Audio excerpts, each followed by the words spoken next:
वंदे मातरम। आज के क्लास में हम लोग अनुसंख्य गुणधर्म यानी कि कॉलिगेटिव प्रॉपर्टी के बारे में पढ़ने जा रहे हैं। तो सबसे पहले हम लोग कॉलिगेटिव प्रॉपर्टी क्या है इसको एक बार देख लेते हैं। किसी भी विलयन का वह गुण जो विलय के कण तथा उस विलयन में उपस्थित कुल कण अर्थात विलय के कण और विलायक के कण दोनों के जोड़ के अनुपात पर निर्भर करता है को अनुसंख्य गुणधर्म कहते हैं। अब जैसे कि विलय मतलब होता है हमारा क्या, सोल्यूट। सोल्यूट N2 हो गया यदि और सॉल्वेंट N1 हो गया, तो अभी क्या कहा गया कि विलय के कण यानी कि N2 बाय अनुपात कह रहा है यानी कि बाय, अब कुल कण यानी कि विलायक के कण और विलय के कण के अनुपात, विलय के कण कुल कण का अनुपात पर निर्भर करता है को क्या कहते हैं, अनुसंख्य गुणधर्म। Those properties of solution which depends on the ratio of number of molecules of solute and number of molecules present in solution, that is total number of molecules, that is N1 plus N2, that is number of molecules of solvent plus number of molecules of solute, done। उसको हम लोग क्या कहते हैं, colligative property of solution. अब ये colligative property of solutions है क्या, तो वो है हमारे relative lowering of vapour pressure यानी कि वाष्प दाब का आपेक्षिक अवनमन, दूसरा है एलिवेशन ऑफ बॉइलिंग पॉइंट यानी कि क्वथनांक का उन्नयन, और फिर तीसरा है डिप्रेशन ऑफ फ्रीजिंग पॉइंट मतलब हिमांक का अवनमन, और चौथा है परासरण एवं परासरण दाब that is osmosis and osmotic pressure. अब जो है एक बार करके एक एक पे हम चर्चा करते चले जाएंगे और समझते चले जाएंगे। इसका हल्का सा इंट्रोडक्शन हम लोग पिछले क्लासेस में कर चुके हैं, ठीक है। तो इसका कैलकुलेशन मेनली हम लोगों को करना होगा कि इसका फॉर्मूला क्या हो सकता है, ये कहना क्या चाह रहा है, ये होता कैसे है। और सबसे बड़ी बात एक और पार्ट है आज के पढ़ाई में, वह है आणविक द्रव्यमान की गणना यानी कि डिटर्मिनेशन ऑफ मोलर मास। ये मोलर मास का डिटर्मिनेशन कैसे होगा, ये जो है हमारा नंबर ऑफ जो मोल्स है ये क्या है N2 N1 प्लस N2, ये सब क्या है नंबर ऑफ मोल्स है, और ये इसका रेशियो हमारा क्या हो गया, मोल फ्रैक्शन हो गया है ना, मोलांश हो गया। तो ये मोल फ्रैक्शन जो निकल रहा है इसमें N1 N2 जो हम लोग यूज कर रहे हैं ये कैसे आ रहा है, तो given mass by molecular mass. Given मास यदि किसी का W से डिनोट हो और मोलेकुलर मास M से डिनोट हो, तो N2 के लिए W2M2 हो जाएगा और N1 के लिए W1M1 हो जाएगा, है या नहीं। अब यदि N1 निकालना है तो क्या हो जाएगा, N1 बराबर W1 बाय M1। M क्या है, मोलर मास है, W क्या है, गिवन मास है जितना कि यूज किया गया, ठीक है। इसी तरह से N2 क्या है हमारा, नंबर ऑफ मोल्स है, और ये क्या हो जा रहा है W2 बाय M2। W2 क्या है, गिवन मास, और M2 क्या है, मोलर मास। अब यदि हमको बाकी कोई सब चीज पता हो और कोई एक चीज गायब हो तो उसको तो डिटरमाइन आसानी से कर सकते हैं। जैसे कि कह दिया कि 100 ग्राम पानी में 10 ग्राम नमक घुला हुआ है, या 10 ग्राम नमक नहीं बोल करके सीधा सीधी ये बोल दिया कि 10 ग्राम कुछ अनजान चीज उसमें घुला हुआ है, ठीक है। तो अनजान चीज का मोलेकुलर मास निकाली, यदि लोअरिंग ऑफ वेपर प्रेशर इतना हो या फिर वगैरह वगैरह जो भी चीजें हैं हमारे पास, इन चारों में से कुछ भी उसको ज्ञात करना है तो वो आसानी से हम लोग कर सकते हैं। तो सबसे पहले अभी जो हम लोग देखने जा रहे हैं वो हमारा क्या होगा कि relative lowering of vapour pressure यानी कि वाष्प दाब का आपेक्षिक अवनमन, ठीक है। एक उदाहरण को देखिए। सबसे पहले क्या है कि हम वोलाटाइल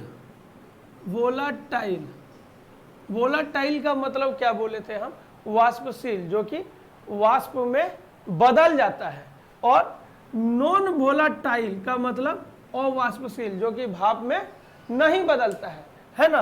अब वोलाटाइल और नॉन वोलाटाइल से शुरुआत किए हम, जबकि बोले थे कि एक उदाहरण देखने का है कि देखिएगा ये जो अभी हम लोग पढ़ने जा रहे हैं जितना भी कॉलिगेटिव प्रॉपर्टी, ये मेनली किसके लिए है, जबकि वोलाटाइल में नॉन वोलाटाइल को हम मिलाएंगे। वोलाटाइल में नॉन वोलाटाइल को मिलाएंगे का मतलब जबकि हम पानी में आटा दे करके लई बनाएंगे आटा भाप में कन्वर्ट नहीं हो सकता है, वो जल के राख हो सकता है, वो भाप में कन्वर्ट होगा नहीं।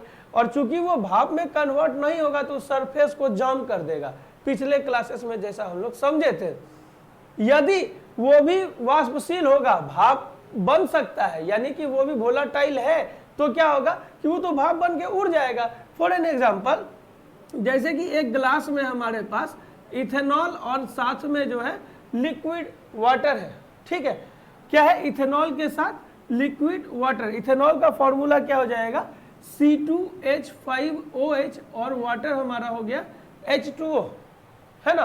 तो ये 60 से 70 डिग्री पे ये वेपर में कन्वर्ट हो जाएगा और ये 100 डिग्री पे वेपर में कन्वर्ट होना शुरू होता है।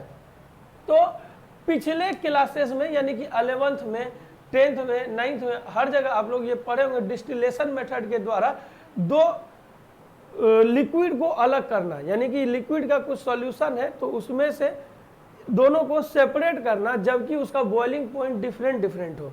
वो कैसे होता है? तो हम लोग इसी चीज को यूज करते हैं कि दोनों का टेम्परेचर जो है बॉइलिंग का वो अलग अलग होता है, दोनों का बॉइलिंग पॉइंट जो है वो अलग अलग होता है। जब गर्म करना शुरू करते हैं तो 60 से 70 डिग्री पे इथेनॉल भाप बन के उड़ जाता है और उसको पाइप से ले जाके कहीं और स्टोर कर लेते हैं, और जो बचता है वो इधर शुद्ध जल बच जाता है कि नहीं? कहीं वो तो 100 पे भाप में बनेगा, ये तो अभी 70 तक पहुंचा है ना। 70 प्लस करेंगे 100 तक जाएंगे तब ना वो भाप में बदलेगा। लेकिन ये क्या है? वोलाटाइल है। ये क्या है? वोलाटाइल है। और इस कंडीशन में यहाँ पर कोई भी छाली जैसा परत जमने हमारा नहीं जा रहा है। पर यदि यही हम एक कटोरी में पानी ले करके इसमें जो है थोड़ा सा का आटा गिरा देते हैं तो क्या हो जाता है कि ये आटा जो है हमारा, ये जो आटा है ये क्या है? नॉन वोलाटाइल सब्सटेंस है, ये भाप में नहीं बदलेगा। क्या होगा?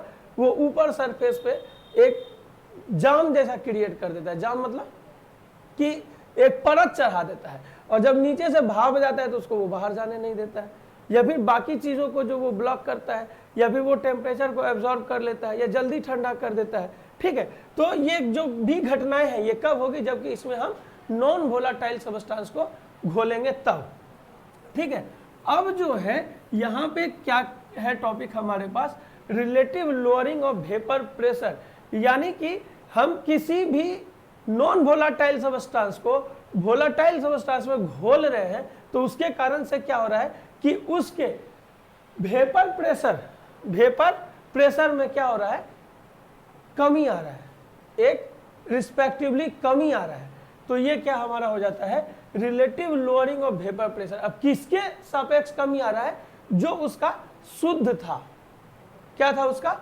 जो शुद्ध वेपर प्रेशर था उसके अपेक्षा जो है कुछ कमी आ रहा है। अब वो कितना आ रहा है एक बार इसको हम लोगों को देखना है और कैलकुलेट करना है, ठीक है। लेट W1 क्या है भाई? मास ऑफ सॉल्वेंट, मतलब विलायक का द्रव्यमान। W2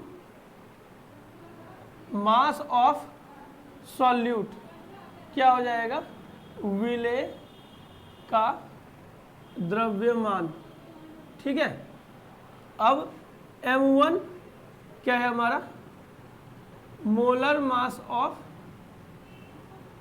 सॉल्वेंट, मतलब विलायक का आणविक द्रव्यमान। और M2 हमारा क्या है? मोलर मास ऑफ सॉल्यूट, मतलब विलेय का आणविक द्रव्यमान। डन? कोई दिक्कत? यहां तक भी हमको लगता है कि कोई समस्या नहीं है। ये क्या है? खाली लेट किए हैं, माने हैं। W1 क्या है? मास ऑफ सॉल्वेंट, विलायक का द्रव्यमान। W2 क्या है? मास ऑफ सॉल्यूट, विलेय का द्रव्यमान। M1 क्या है? मोलर मास ऑफ सॉल्वेंट, यानी कि विलायक का आणविक द्रव्यमान। और M2 हमारा क्या है? मोलर मास ऑफ सॉल्यूट, विलेय का आणविक द्रव्यमान। अब यदि N1 जो है नंबर ऑफ मोल्स हो किसका, सॉल्यूट का कि सॉल्वेंट का, सॉल्वेंट का। कहा है कि यहाँ जो N1 यानी 1 जो पहला जो सबस्टांस हम लेते हैं हमेशा से सॉल्वेंट लेते हैं। कहा है कि किसमें घोलना ही पहले हमारे पास होना चाहिए, तब ना उसमें सामान डाल करके उसको हम घोलेंगे। तो N1 क्या हो गया, number of moles of what, solvent, विलायक के मोल की संख्या। और क्या हो जाएगा, N1 बराबर W1 by M1 given mass by molecular mass, हमारा नंबर ऑफ मोल्स के बराबर होता है ना। अगला N2 number of moles of solute, क्या हो गया, विलेय के मोल की संख्या, क्या हो गया भाई, W2 बाय M2 हो गया, डन। अब इसी तरह से P1 नॉट हमारा क्या हो गया, vapour pressure of pure solvent, क्या है, शुद्ध विलायक का वाष्प दाब। अब यह शुद्ध विलायक लिखने का क्या तात्पर्य है, जबकि हम उसमें कुछ मिलाए हुए नहीं है। किसमें, विलायक में जब हम कुछ नहीं मिलाए हैं तो ये हमारा क्या हो गया, शुद्ध विलायक। अभी उसमें कुछ भी नहीं मिला हुआ, कोई वोलाटाइल कोई नॉन वोलाटाइल दूसरा सबस्टांस नहीं मिला हुआ है, उस समय इसका वेपर प्रेशर P1 क्या हो गया, vapour pressure of only the solvent, या सॉल्यूशन यहां पे लिख दिए क्योंकि अब उसमें हम मिला दिए तो वो विलियन बन गया है ना, ठीक है, विलियन का वाष्प दाब, डन। हम लोग हर एक सिंबल का मतलब समझ चुके हैं, उसका मतलब क्या होता है, उसको कैसे रिप्रेजेंट किया जाता है, ठीक है। अभी जो हम लोग को निकालना था, इसमें क्या चीज निकालना था, relative lowering of vapour pressure. और वेपर प्रेशर में लोअरिंग कब होगा, जबकि उसमें कोई नॉन वोलाटाइल सब्सटेंस मिलाया जाएगा। किसमें, सॉल्वेंट में। प्योर वाटर का जो वेपर प्रेशर होगा वो ज्यादा होगा, तेजी से हवा में उठेगा उसका भाप। काहे उठेगा, ज्यादा प्रेशर काहे लगाएगा, काहे कि उसको रोकने वाला कोई नहीं है। नॉन वोलाटाइल सब्सटेंस उसमें मिला देंगे तो क्या होगा, उसके वेपर प्रेशर को ब्लॉक करेगा, वेपर को बाहर निकलने ही नहीं देगा। और जब धीरे धीरे बाहर निकलेगा तो क्या होगा, प्रेशर कम होगा, और यदि तेजी से बाहर निकल गया तो प्रेशर ज्यादा होगा। तो वो क्या करता है, नॉन वोलाटाइल सब्सटेंस उसको रोक देता है। किसको रोक देता है, वेपर को बाहर निकलने से रोक देता है, इसलिए वेपर प्रेशर हमारा कम हो जाता है। अब कह रहा है रिलेटिव, तो रिलेटिव किसके, जो इनिशियल वेपर प्रेशर था उसमें कितना हर एक पर कमी आया। यूनिटरी मेथड, एक का नियम जो हम लोग पढ़े उस नियम से, चूंकि इसलिए से जो बनाते थे, ठीक है। तो सबसे पहले हमारा क्या है कि जो नया प्रेशर है, नया प्रेशर किसका, P1, किसका भाई, सॉल्वेंट का। ये रॉल्ट के नियम से क्या हो जाना चाहिए कि ये जो है डायरेक्टली प्रोपोर्शनल होना चाहिए इसके मोल फ्रैक्शन के, यानी कि मोल अंश के समानुपाती होना चाहिए। तो रॉल्ट के नियम से ये हुआ, तो बगल में लिख देना है कि बाय रॉल्ट्स लॉ, ठीक है। अब यहाँ पर क्या होता है कि ये हटा देने के बाद प्रोपोर्शनलिटी, ये क्या होना चाहिए, P1 नॉट X1, जहाँ की P1 नॉट क्या है, इनिशियल वेपर प्रेशर है, किसका, सॉल्वेंट का, ठीक है। अब एक चीज को समझिए कि ये जो फाइनली हमारा वेपर प्रेशर आया वो कैसा आया, वो कम आया। किससे कम आया, जो शुद्ध विलायक था, शुद्ध सॉल्वेंट, प्योर सॉल्वेंट था, उससे कम आया। तो कम आया तो ज्यादा वाले में कम को घटाएंगे तब ना पॉजिटिव आंसर हमको आएगा। कितना हमको घटा, हमको ही ना निकालना है। तो ये जो डेल्टा P1 है, डेल्टा P1 मतलब कि ये जो प्रेशर है इसमें कितना का कमी आया, किसके प्रेशर में, सॉल्वेंट के वेपर प्रेशर में जो कमी आया वो हो गया डेल्टा P1। ये कितना होना चाहिए कि P1 नॉट, यानी कि शुरू का प्रेशर जो कि ज्यादा था, अब माइनस करंट प्रेशर जो कि अभी है, हाँ या नहीं। अब हम लोग P1 बराबर यहाँ पे रॉल्ट के नियम से निकाल चुके हैं कि P1 नॉट माइनस यहाँ पे क्या हो जाएगा P1 नॉट x1, क्योंकि P1 बराबर हम लोग निकाल चुके हैं रॉल्ट के नियम से P1 नॉट x1 होता है। तो अब जो है ये हमारा जो आया, इससे हम P1 नॉट को कॉमन ले सकते हैं, यहाँ 1 माइनस x1 हो जाएगा। और 1 माइनस x1 क्या है? मोल फ्रैक्शन है। किसका है मोल फ्रैक्शन? सॉल्वेंट का मोल फ्रैक्शन है भाई साहब, ठीक है। और ये चूंकि हम लोग बाइनरी सॉल्यूशन के बारे में पढ़ रहे हैं, तो इसमें दो एगो अवयव होगा, एगो सॉल्वेंट होगा, दूसरा हमारा सॉल्यूट होगा। तो 1 माइनस x1 क्या हो जाएगा? x2 के बराबर हो जाएगा। तो हम यहाँ पे क्या लिख देंगे? P1 not x2। डन। ये किसका आया? ये डेल्टा P1 का वैल्यू आया। ये किसका वैल्यू आया? डेल्टा P1 का। डेल्टा P1 हमारा क्या है? Change in vapour pressure. Change in vapour pressure, यानी फिर इसको क्या कह सकते हैं? लोअरिंग इन वेपर प्रेशर, कि वेपर प्रेशर कितना घटा ई हम निकाल लिए, ठीक है। अब क्या करना है? रिलेटिव लोअरिंग निकालना है। तो रिलेटिव लोअरिंग क्या है? जो कि प्रति इनिशियल प्रेशर कितना घटा वो होता है। तो वो क्या हो जाएगा हमारा कि P1 नॉट x2, ऐसे नहीं लिख करके इसको थोड़ा और अच्छा से लिख सकते हैं। क्या चीज? Delta P1 by P1 not, यानी कि जो कमी आया अब बटे जो इनिशियल हमारा प्रेशर था, है ना। ये बराबर क्या हम लिख सकते हैं? ये बराबर हम लिख सकते हैं यहां से क्या चीज? P1 nought minus P1 by P1 not, और ये किसके बराबर हो जाएगा? P1 नॉट x2 के बराबर हो जाएगा। अब बाय P1 नॉट हो जाएगा।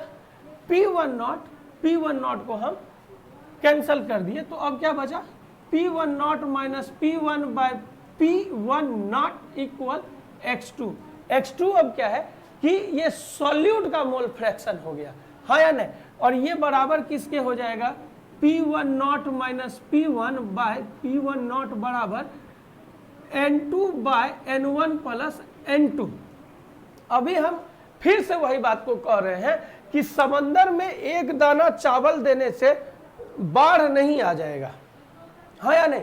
यदि हमारे पास सॉल्वेंट बहुत ज्यादा है और उसमें बहुत छोटा सा अमाउंट जो है हम सॉल्यूट का डालते हैं, तो उसको हम अवॉइड कर सकते हैं डिनोमिनेटर के टर्म में, क्योंकि उसका रेशियो पे ज्यादा इफेक्ट नहीं पड़ता है, बहुत लेस इफेक्ट पड़ता है। ऐसा नहीं कि नहीं पड़ता है, लेकिन बहुत लेस इफेक्ट पड़ता है। तो हम नीचे जो है N2 को क्या करते हैं?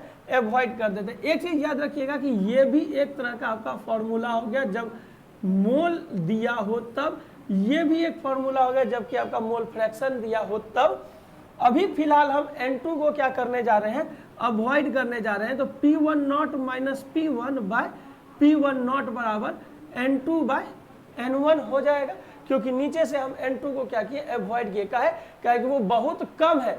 1 किलो पानी में 2 ग्राम चीनी को घोल दिए तो कोई फर्क ही नहीं पड़ा। 1.002 जो कि उसके रेशियो में बहुत कम इफेक्ट लाने जा रहा है, उससे ज्यादा उसमें प्रभाव नहीं पड़ने जा रहा है। तो अब यहां पर जो है हमारे पास क्या है? N2 को हम लोग अभी पीछे निकाले हैं। क्या चीज था सर? W2 बाय M2 था, और यहाँ क्या था? W1 बाय M1 था, ठीक है। अब हम इसको क्या लिख सकते हैं? थोड़ा जगह का कमी फिर से हो गया तो उधर लेके जाते हैं। ये क्या हो गया? P1 nought minus P1 by P1 not बराबर, ये M1 ऊपर चला जाएगा रेशियो के प्रॉपर्टी से, तो W2 गुना M1 बाय M2 गुना W1। ये एक तीसरा फॉर्मूला हो गया। किसके लिए हो गया? Relative lowering of vapour pressure के लिए हो गया। और ये वेपर प्रेशर क्यों घटा? क्योंकि वोलाटाइल सॉल्वेंट में हमने नॉन वोलाटाइल सॉल्यूट को मिला दिया, यानी कि वाष्पशील विलायक में और वाष्पशील विलय को मिला दिया, जिसके कारण क्या हुआ कि ऊपर पे एक परत जैसा कुछ आ गया जो कि उसके वेपर को राइज करने में या वहां से एग्जिट करने में थोड़ा सा क्या हुआ? ऑब्स्टेकल डाल दिया, थोड़ा सा व्यवधान पैदा कर लिया। तो वेपर उस रफ्तार से नहीं निकल पाया जिससे कि उसको निकलना था, तो वेपर प्रेशर हमारा घट गया। पहले हम वेपर प्रेशर में कमी निकाले, फिर रिलेटिव कमी इधर निकाले यहाँ, और रिलेटिव कमी जो निकाले उसमें हम लोग मोल फ्रैक्शन के साथ एक रिलेशन इस्टेब्लिश किए, और यही हमारा कैलकुलेशन में मदद करेगा, किसके? कि मोलर मास के। क्योंकि हम लोग क्या थ्योरी पढ़ रहे हैं, किस टॉपिक के बारे में पढ़ रहे हैं कि कॉलिगेटिव प्रॉपर्टीज ऑफ सॉल्यूशन, यानी कि विलयन का अनुसंख्य गुणधर्म and determination of molar mass. हम लोग क्या डिटरमाइन करने जा रहे हैं? आणविक द्रव्यमान। और आणविक द्रव्यमान हमारा क्या हो जाएगा? या तो हमारा यहाँ पे M1 निकालने कह देगा, या तो हमारा M2 निकालने कह देगा। जनरली क्वेश्चन में हमको क्या निकालने कहता है? हमको क्वेश्चन में जनरली M2 निकालने के लिए कहता है, क्योंकि M1 हमको पहले से पता होता है कि सॉल्वेंट का मोलर मास कितना है। ठीक है, हमारे पास अगला टॉपिक है एलिवेशन ऑफ बॉइलिंग पॉइंट, मतलब कि क्वथनांक का उन्नयन। अब वो कौन तरह का नयन है जो कि उन्न हो गया? चलाओ ना नैनों से बान रे, वो वाला नयन तो ये है नहीं, है ना। कौन सा नयन है जो कि उन्न हो गया भाई? और काहे हुआ? तो थोड़ा टॉपिक से इतर एगो एग्जांपल लेते हैं। ठीक है, टॉपिक से इतर एग्जांपल लेते हैं का मतलब कि जो कि वोलाटाइल में नॉन वोलाटाइल का नहीं है, वो थोड़ा अलग ढंग का है, लेकिन ये आपको समझने में हेल्प कर जाएगा कि ऐसा होता क्या है। एक सीलिंग है, ऊपर कलर है, मतलब कि सीलिंग है, इससे एक बलून को लटका है। ये जो है एयर से भरा हुआ है, इसके अंदर क्या है? एयर है। और दूसरा बलून लिए, इसमें क्या है? हमारा वाटर है, यानी कि जल है। अब क्या करना है कि दोनों के नीचे में कैंडल लगा देना है, दोनों के नीचे में कैंडल लगा देते हैं। तो क्या होगा ना इससे हमारा कि देखिए, ये जो हीट करेगा एयर को डायरेक्ट हीट करेगा, बलून हीट करने के बाद एयर को हीट करेगा और एयर एक्सपेंड करेगा। तो क्या होगा? ये फट जाएगा आसानी से, तुरंत फट जाएगा। ज़्यादा प्रेशर, ज़्यादा देर तक गर्म करने का जरूरत नहीं है, क्योंकि ज़्यादा प्रेशर झेल नहीं पाएगा, है कि नहीं, रबर का बना हुआ है। अब जब ये पानी वाले को हम गर्म करते हैं, पानी वाले को, तो क्या होता है कि जो हीट दे रहे हैं वो पानी एब्जॉर्ब कर ले रहा है। कौन एब्जॉर्ब कर ले रहा है? पानी। और जो H2O हीट को एब्जॉर्ब कर ले रहा है, तो H2O को एक्सपेंड करने में हवा के अपेक्षा ज़्यादा समय और ज़्यादा टेम्परेचर लगेगा, है या नहीं। पानी 100 डिग्री पे वेपर बनना शुरू ही होगा, ये ऑलरेडी गैसियस स्टेट में है। तो ये क्या होगा कि पहले हीट एब्जॉर्ब करेगा, फिर अपना स्टेट बदलेगा, वेपर में आएगा और फिर एक्सपेंड करेगा, तब जा करके ये फटेगा। तो हीट किसके द्वारा एब्जॉर्ब हो गया? वाटर के द्वारा एब्जॉर्ब हो गया। इसी तरह से जब हम किसी प्योर सॉल्वेंट में किसी चीज को मिला देते हैं, कैसा चीज? नॉन वोलाटाइल सॉल्यूट, यानी अवाष्पशील विलायक, जैसे कि नमक, जैसे कि चीनी वगैरह को मिला देते हैं, तो क्या होगा कि उसका बॉइलिंग पॉइंट बढ़ेगा। क्यों? कि जो हीट देंगे, हीट से पानी गर्म होगा, लेकिन उस हीट को पहले एब्जॉर्ब कौन करेगा? सॉलिड एब्जॉर्ब कर लेगा। क्यों एब्जॉर्ब कर लेगा? क्योंकि सॉलिड पहले गर्म होता है विद रिस्पेक्ट टू लिक्विड और द गैस। तो ये जो हीट को एब्जॉर्ब करेगा, किससे? वो लिक्विड से एब्जॉर्ब करेगा। तो लिक्विड को और हीट का रिक्वायरमेंट होगा अपना स्टेट बदलने के लिए, क्योंकि पहले तो हमारा सॉलिड जो है अपना स्टेट बदलने में सारा एनर्जी यूज कर रहा है। तो इसके कारण से क्या होगा कि हमारा बॉइलिंग पॉइंट बढ़ जाएगा। जो 100 डिग्री पे पानी को उबलना था, अब वो 105, 110, 120 तक जा सकता है। वो डिपेंड करेगा कि हम उसमें किस चीज को मिलाए हुए हैं। तो अभी जो हम लोग बातचीत की है, वो क्या चीज बातचीत की है कि मिलाने के बाद क्यों ऐसा होता है। पहला क्या है कि क्यों होता है, अब है कि वो कैसे होता है, समझ ही गए कि हीट एब्जॉर्ब हो जाता है। अब है कि उसका कैलकुलेशन करना है। तो सारा जो चीज हम लोग लेट किए थे वो पिछले बार की तरह है, यानी कि N1 जो है number of moles of solvent, N2 क्या है? Number of moles of solute, W1 क्या है? मास ऑफ सॉल्वेंट, W2 क्या है? Mass of solute. उसके बाद जो है हमारा M1 क्या है? Molar mass of solvent, M2 क्या है? Molar mass of solute. सब चीज पहले से माना हुआ है। N1 बराबर W1 बाय M1, N2 बराबर W2 बाय M2। एक बार फिर से लिख ही देते हैं, ठीक है, कि यहाँ पर जो है हमारे पास जो जो चीज दिया हुआ है, ये थोड़ा सा लिखते जाइएगा तो आपको भी फायदा करेगा। ऐसे मुंह से बोल दी, मुंह से बोलल का जो है ना मुँह पे रह जाता है, हवा में गायब हो जाता है। थोड़ा सा लिख लीजिएगा तो सही रहेगा। तो let W1 equal mass of solvent, यानी कि विलायक का द्रव्यमान, M1 बराबर मोलर मास ऑफ सॉल्वेंट, विलायक का आणविक द्रव्यमान। N1 बराबर number of moles of solvent, क्या हो गया, विलायक के मोल की संख्या। सब चीज को लिख लेते हैं, जो रिक्वायर्ड होगा उसको हम लोग अप्लाई कर देंगे। N2 क्या है, सॉरी ये बराबर किसके हो जाएगा, ये बराबर हो जाएगा N1 हमारे जो है W1/M1 के। W2 क्या है, मास ऑफ सॉल्यूट यानी कि विलेय का द्रव्यमान। M2 क्या है भैया, मोलर मास ऑफ सॉल्यूट यानी विलेय का आणविक द्रव्यमान। N2 क्या है, number of moles of solute, मतलब विलेय के मोल की संख्या। ठीक है, इसके आगे TB नॉट क्या है भाई, बॉइलिंग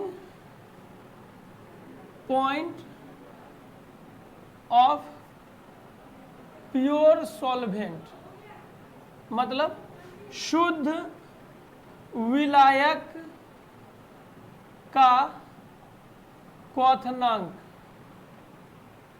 उसके बाद TB क्या है, बॉइलिंग पॉइंट ऑफ सॉल्यूशन या इम्प्योर सॉल्वेंट आप लिख सकते हैं, यानी कि विलयन का क्वथनांक। डन। अब इसके बाद जैसा कि हम लोग जानते हैं, शुद्ध विलायक यानी कि प्योर सॉल्वेंट में जब हम नॉन वोलाटाइल सब्सटेंस को मिला देंगे तो उसका क्या होगा, बॉइलिंग पॉइंट बढ़ेगा। बढ़ेगा मतलब ज्यादा हो जाएगा, तो चेंज जो होगा अब वो क्या होगा, बढ़े हुए में कम वाले को घटाना है, तब ना पता चलेगा कि कितना बढ़ा है। तो डेल्टा TB हमारा क्या हो जाएगा कि जो अभी हमारा बॉइलिंग पॉइंट आया यानी कि TB माइनस जो शुरू का प्योर सॉल्वेंट का था उतना, कितना, TB नॉट। ये हमारा क्या चीज हो गया, चेंज इन बॉइलिंग पॉइंट। क्या है, चेंज इन बॉइलिंग पॉइंट यानी क्वथनांक में परिवर्तन। क्या निकालना है, क्वथनांक में परिवर्तन हो गया। डन।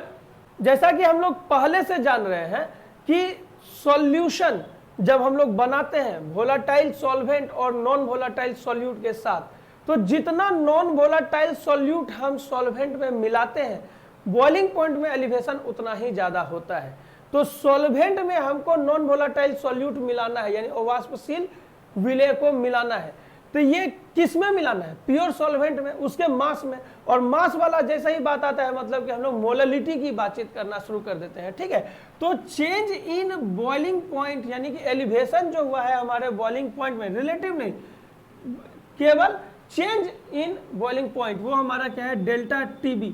डेल्टा TB जो है ये किसके समानुपाती होता है, मोललिटी के। किसके समानुपाती होता है, मोललिटी। और मोललिटी क्या है, number of moles of solute per unit kilogram of solvent, है या नहीं। ये हमारा क्या कहलाता है, मोललिटी। तो ये डेल्टा TB जो अभी हमारा प्रोपोर्शनल था, इस प्रोपोर्शनलिटी को हटा करके हम लोग क्या लाएंगे, एक कांस्टेंट लाएंगे KB। और ये KB क्या है, कांस्टेंट है। कैसा कांस्टेंट, एलिवेशन का जो बॉइलिंग पॉइंट का जो एलिवेशन हो रहा है उसका कांस्टेंट, यानी constant of elevation of boiling point, ठीक है। और ये हमारा m क्या था, हमारा मोलरिटी था। तो डेल्टा टीबी बराबर केबी।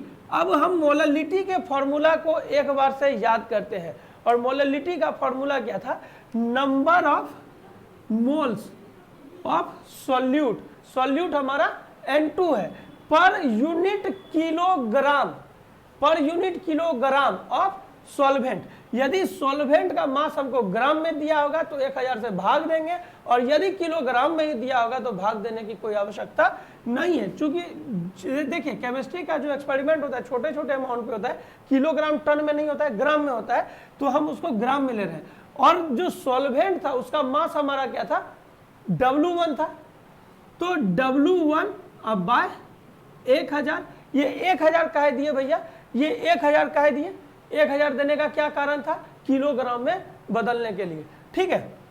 तो अब डेल्टा टीबी बराबर हमारा क्या हो गया, केबी गुना ये N2 को क्या लिख सकते हैं, W2 बाय M2, है या नहीं। अब बाय W1 अब बाय 1000, ठीक है। अब इससे क्या हो जाएगा, फिर से जो हमारा फ्रैक्शन का जो प्रॉपर्टी होता है, केबी गुना W2 गुना 1000 बाय M2 गुना W1, है या नहीं। क्या निकला, एलिवेशन ऑफ बॉइलिंग पॉइंट निकल गया हमारा। इससे हमको निकालना क्या है, determination of molar mass. Topic का नाम क्या था, colligative property and determination of molar mass. तो क्या निकालना है, मोलर मास निकालना है। तो मोलर मास अब यहाँ क्या है, M2 है। किसका मोलर मास M2 है, सॉल्यूट का है, ठीक है। तो M2 बराबर क्या हो जाएगा, KB into W2 into 1000 bye, यहाँ पर क्या हो जाएगा, डेल्टा TB इंटू W1। ये डेल्टा TB इधर आ गया और W2 हमारा इधर चला गया, और इससे हम लोग क्या निकाल लिए, मोलर मास किसका, सॉल्यूट का है। और क्यों, क्योंकि यही सॉल्यूट सॉल्वेंट में घुला तो उसका बॉइलिंग पॉइंट में एलिवेशन हमको देखने को मिला, ठीक है। और यही हमको डिटरमाइन करना था। एलिवेशन ऑफ बॉइलिंग पॉइंट के बाद अब हम लोग पढ़ने जा रहे हैं depression of freezing point. Depression of freezing point का मतलब होता है कि हिमांक में अवनमन या हिमांक का अवनमन, ठीक है। तो ये जो अवनमन है वो कैसे होता है, वो क्या चीज है, ये स्पष्ट रूप से कहना चाह रहा है कि यदि पहले 0 डिग्री पे जम रहा था तो अब उससे कम टेम्परेचर पे वो जमेगा। कम का मतलब 0 का से दू, ऐसा नहीं, दू मतलब क्या होता है, वो तो ज्यादा ना हो गया। कम मतलब 0 पे जम रहा तो अब -3 -4 -5 ऐसे करके जमेगा। काहे, क्यों कि उसमें जो नॉन वोलाटाइल सब्सटेंस को हम मिलाए हैं वो पहले हीट को अपने अंदर एब्जॉर्ब कर लिया। क्यों कि सॉलिड है वो। दूसरी बात, सॉलिड लिक्विड के अपेक्षा जल्दी ठंडा होता है, तो पहले वो टेम्परेचर अपने अंदर लेगा, जो बचा हुआ टेम्परेचर होगा वो उसको क्या करेगा, लिक्विड के लिए छोड़ेगा, हाँ या नहीं। तो फिर से इसमें वही बात आ गई, बाइनरी सॉल्यूशन तो हम लोग खैर पढ़ ही रहे हैं, तो फिर से एक बार जो है पहले लेट कर लेते हैं कि हम लोगों को जो जो चीज चाहिए था, ठीक ना, उसके बाद फिर आगे उसका कैलकुलेशन करके हम लोग देखते हैं, ठीक है। तो चलिए जरा सा एक बार मान लेते हैं कि लेट W1 बराबर मास ऑफ प्योर सॉल्वेंट, यानी कि शुद्ध विलायक का द्रव्यमान, M1 बराबर molar mass of pure solvent, शुद्ध विलायक का आणविक द्रव्यमान, आणविक द्रव्यमान। N1 क्या हो गया, number of moles of pure solvent, शुद्ध विलायक के मोल की संख्या। W2 हमारा क्या हो गया, सॉल्यूट का अब लेना है, तो मास ऑफ सॉल्यूट मतलब विलेय का द्रव्यमान। M2 क्या हो गया हमारा, मोलर मास ऑफ सॉल्यूट मतलब विलेय का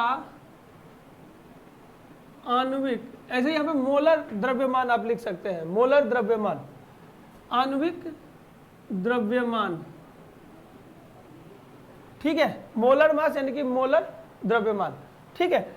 आणविक और वो एक ही होता है, क्योंकि एक अणु का जो हम लोग मास दिखाते हैं वो उसका एक मोल का मास होता है, ठीक है। M2 हो गया। अब उसके बाद हमारा क्या हो गया कि N2 निकालना है, number of moles of solute मतलब विलेय के मोल की संख्या, ठीक है। TF0 क्या हो गया हमारा, freezing point of pure solvent यानी शुद्ध विलायक का हिमांक। TF क्या हो गया हमारा, फ्रीजिंग पॉइंट ऑफ सॉल्यूशन मतलब विलयन का हिमांक। डन।